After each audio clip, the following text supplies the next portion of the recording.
Well, it looks like Ninja Kiwi is not letting up with these difficult bosses, as today we have Elite Vortex after a very long time, but this guy is a little bit special. Look at the speed on this thing, 175% with a 70% boss health. So Vortex is the fastest boss Bloon, I believe, in BTE 6, and just adding a lot of speed to it doesn't make it fun. And on top of this, the best Paragon in the game, which is the Ace Paragon, has been banned. They're also not allowing us to have the Megalodon, which is kind of busted versus bosses these days. And so let's see how we can make this thing happen, because I genuinely believe that this is gonna be a difficult boss. So here's how we're gonna start things off. We're gonna start with the Buccaneer, which is kind of relatively cheap, I think, and then we're gonna do some IMF farming, which we did last time and had great results with it. So I'm just gonna try and do it again. So over the past few days, I've been playing Rogue Legends, the upcoming DLC, and I'm enjoying that thing a lot. Actually, it has this element which you guys know how it goes with some of these games, with the progression games, where it just kind of hooks you in and you want to keep coming back and play more. I think they nailed that concept very well, and the fact that it's kind of difficult and the way that it's balanced, it's actually kind of hard to make it through those stages. I don't know, I feel like they have something really good cooking there. So you know,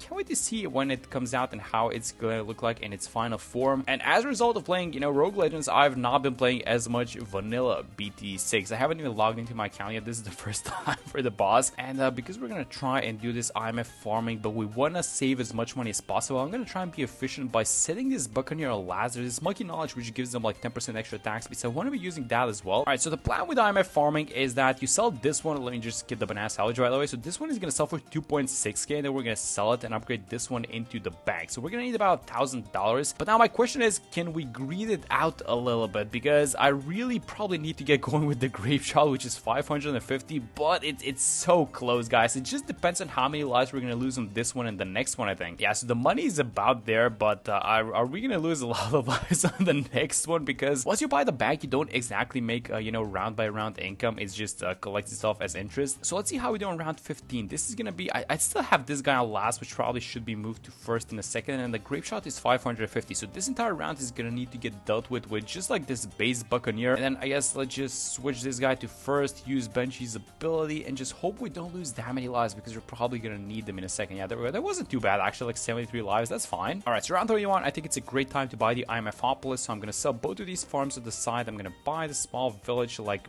this. I'm gonna collect from the IMF, and I'm gonna press start, so get a loan, and then just buy this thing, buy the Minneapolis. And actually, well, it's the IMFopolis. Actually, I wanted to get an NG here if possible, because I think if you get the largest service area, I think it's actually gonna reach the track, which is really nice. We barely don't have enough money for the track, but if I sell this boat, I think that we're gonna be about there with the cash. I know it's kind of tight, but we don't exactly need the boat right now to defend. We leaked a little bit of lives, but I think it's gonna be fine. Yeah, there we go. All right, so round 39, and we're actually doing quite well with the farming given everything is happening. So we have a marketplace. We have I think 7 of these merchantmen, the IMFopolis, the Bloon Trap, and then I actually did play through the tier 1 before starting this video, because I had a feeling that this was gonna be like a challenging boss. I wanted to make sure that everything is going smoothly, at least up until tier 1. So I know for a fact that you can defeat the tier 1 by using the Elite Defender. Look at this guy, by the way. This is at normal speed, and this guy is flying through the map. 175% on Vortex. That is absolutely insane how much speed they gave this guy. Alright, so he's about to enter the range of the sniper, and so that's why I bought this marketplace. So I think if I sell it now, there we go, bam, we get the money for the Elite Defender. I think I'm even just gonna buy the Jungle Drums for like this extra little bit of attack speed, and oh, he's gonna stun everyone. Please just don't stun the sniper. Yes, there we go, that's perfect. Alright, this Elite Defender is actually destroying it, and given that we're gonna leak some Bloons like right now, because there are gonna be some camos on this round, and I don't think the boats are gonna be able to deal with everything, I think that we're actually doing pretty well. One of the things that I want to do though is I want to upgrade one of these guys to favorite trades, because I'm gonna sell the Elite Defender in a second once we're done with the boss. And let's just, oh, we're not leaking any camels. Alright, we need to leak something so that we can proc the passive ability of the Elite Defender. No, everyone is gonna get stunned except these guys on the side. That's not looking too hot. I mean, to be fair, we are owning this boss. Like, there's no question about it. This Elite Defender is still as good as ever versus Vortex. It's just that we're just, I think, losing just a bunch of cash, because all of these guys, when they're stunned, they're not producing any money. So but yeah, that's gonna be a tier 1. That was a pretty fast fast and pretty efficient clear with the Elite Defender. That's good to know. And you know what? I am just gonna sell this Elite Defender as fast as possible. Let's buy the Trade Empire. Let's just start stacking up all of these boats. So let's buy a lot of these merchantmen. We're gonna stack up 20. Then we're probably gonna go a lot past 20 actually, especially later down the line when we buy the new Navark, which is gonna be super fun. And just checking with you guys, this is round 48 and I'm buying my 20th merchantman. That is pretty fast. I gotta be honest. This IMF farming, guys, this thing is something else, and I'm probably not even doing it as best as you can, and I'm still getting some good results. So yeah, this is probably gonna be my default farming strategy going forward actually. All right, so round 60, the entire map has been filled with all these small merchantmen, and it is time to go, guys. I do have some plans actually. I do want to switch up the defenses, but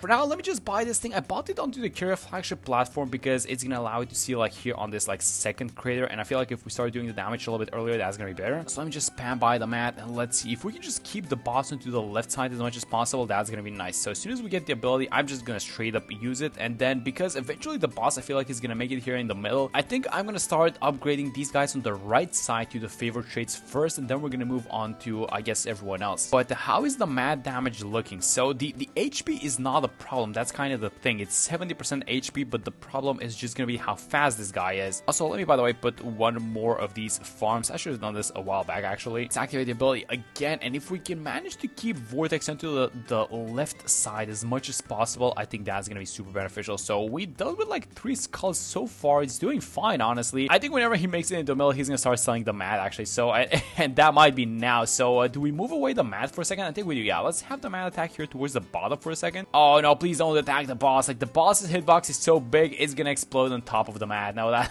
actually sucks so much. No, look at the entire middle. All of our boats are stunned. Okay, so let's just upgrade all of these guys on the side so that we can, I guess, make a little bit of extra cash. All right, we need to be very careful with how we play this whole thing. So the mat just got unstunned, and I'm gonna play this first skull just with the normal auto attacks, and then I see the ability. So as soon as we get the pop, I think I'm just gonna use the ability for this one, just drag it back a little bit further. That might have been a little bit too early, but this ability is insane anyway, so there we go. Keep upgrading these merchantmen to favorite trace boats on the side, and I think, yeah, this is probably gonna be like one more skull remaining, so we're not even doing that bad, honestly. I mean, the main problem is gonna be that this guy's super fast right for the layer tiers, because usually the way that these bosses go is it becomes easier the further you go, because you just make a lot more money and you get such nice defenses that eventually just doesn't matter what the game throws at you. But yeah, this one I feel like it's gonna be a little bit different than those guys. I feel like the tier 5 is gonna be just like insanely difficult. So all start is up, so we need to do a couple of things. First off, sell the mat, and I think I'm gonna sell a Carrier flagship. That's because I want to put farms here on the bottom side. I want to maximize all these central markets. Oh yes, look at how beautiful this is. Exactly 10 farms. All these guys are gonna be central markets. I upgraded pretty much everyone to the favorite trace boats, and then the next thing is just gonna be buying up all the central markets and then freeing up the space here up top. So I'm gonna see you guys in a second when all that is done. All right, so I mean, this is pretty much the farming setup. I think we're making about $80,000 per round, which is a good amount, and then eventually, you know, everyone is gonna get absorbed by the Navark. I think that's gonna be for the tier 4. It's gonna be a super high degree on the Navark, by the way, which is exactly what we want to see. And then the tier 3 is just gonna be defended by the Dart Paragon probably. So yeah, I'm gonna see you guys in a second for that one. All right, and tier 3 is about to come out. Now the entire map has been filled so much with these farms and bows that there is actually not a single good spot in which we can have the Paragon. So the only spot that I found was like right here next to the ice tower, and I'm not sure if this thing is gonna be able to see like the map and the boss pretty well. So I think that we're just gonna put a little bit of extra cash into this thing to make sure we do enough damage. So I'm gonna put 100k in it. It's gonna be a degree 42. That is super high, I think, for a tier 3 boss. We can actually afford it. Like the money is not an issue, but the problem is if this is gonna be just enough damage in general, because this boss is super fast, and if this Dart Paragon starts getting stunned, we might run into some trouble. All right, so let's see how we're gonna do. The damage is probably gonna be fine. Oh yeah, the damage is super high. It's just that no, it's gonna get stunned. Oh, it didn't get stunned actually. Oh, look at this thing. Wait a minute, did we just find like the perfect spot? Because if it always works, like it's super close again. Oh my god, that's so risky. Survive like 3 more skulls and I'm completely fine with this thing, but it's degree 42, so we did have to sacrifice a little bit of extra cash and just like a little bit of extra money into sacrificial towers as well to make this thing work. So oh no, is it gonna get stunned for the first time? No. Yes, barely holding on. This is crazy. This spot is somehow, I don't think this is a good spot honestly, but it's somehow doing the thing, and it would have been nice if we were able to just put this thing on like a Carrier flagship platform. Yeah, there goes the tier 3, which was honestly, I think it was due to the high degree in the Dart Paragon. This should be a little bit more difficult, but we just farmed so well that it's not an issue at this point. So like the next 20-ish rounds are gonna be pretty boring until we reach the next next tier of Paragon because I don't plan on doing anything else besides like letting this setup make as much money as possible, and then we're gonna go into a Nave arc. So I'm gonna see you guys in a second for the tier 4. Alright, so round 100, the boss is about to appear, the tier 4, and let me first off sell a couple of these guys, a couple of these boats so that we can buy the Nave arc Paragon. So let's go like this. So let's put how much? Let's just put something like I don't know, like 400,000 into this thing. Let's see the degree that we're gonna get. It's gonna be a 76. Alright, I'm completely fine with 76. I think that's a good one. You want to have it here in the corner, by the way, so it doesn't get stunned. This is like a safe spot, as weird as it sounds. And now we need to rebuy every single one of these favorite trades boats. So I'm gonna be back in a second. And I think this is gonna be the last one. And finally, oh my god, that took so much longer than I anticipated. But yeah, finally we have everyone done all of these boats, and we should be making a lot more money now because this is supposed to be a 40x bonus, although I cannot. Oh, there we go. So not all of them are affected actually. So these guys are not, but these ones are, as you guys can see here by the X40 buff mark. Alright, so the next question is gonna be if the damage is gonna be enough. So I'm actually gonna switch this guy to strong so the small planes only attack Vortex, and with the help of the Dart Paragon, hopefully this is gonna be enough, guys. If it's not, I'm seriously considering using a time stop for this tier of boss, just because I don't want to go through replacing every single one of these merchantman boats, or I should say favorite trade boats again. But it's looking like it's not gonna be necessary. Yeah, so I'm just gonna speed this thing up. Look at how fast this boss is. I think the boss even gets faster as you progress through the tiers. So tier 5 is gonna be even faster than this, I'm pretty sure. But yeah, I'm pretty sure we have this one. Even though it's gonna look like it's close, I feel like the Nave arc degree is a little bit too high for this one. But it's gonna be a problem with the next one actually, because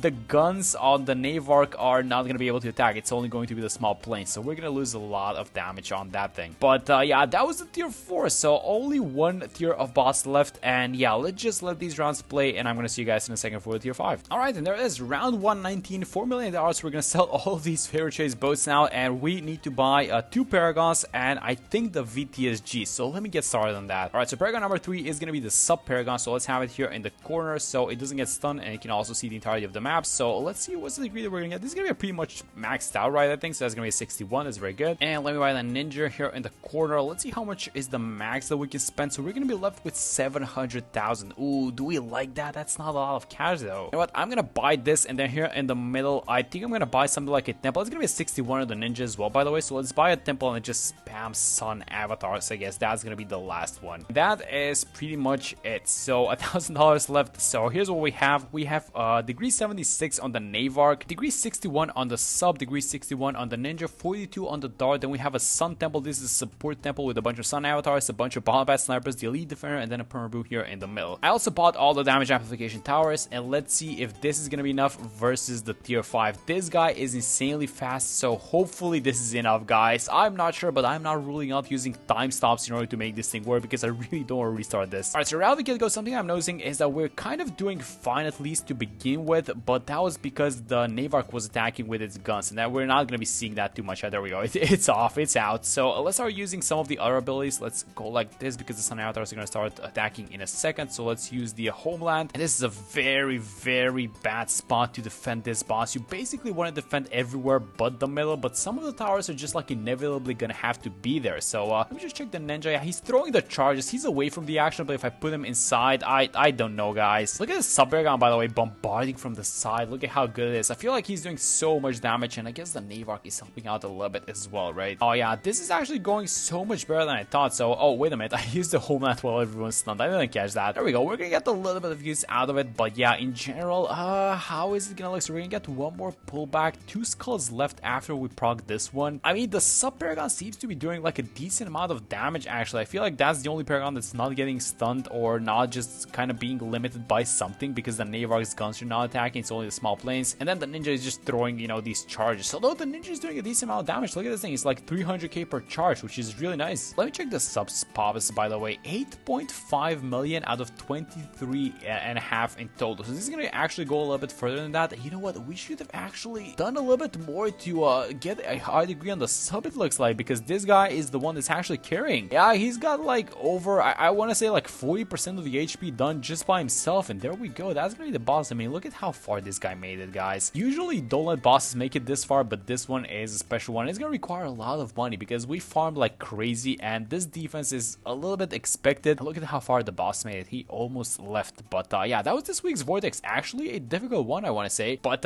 it was really fun playing this one. So thank you guys so much for watching the video, and I'm gonna see you all in the next one.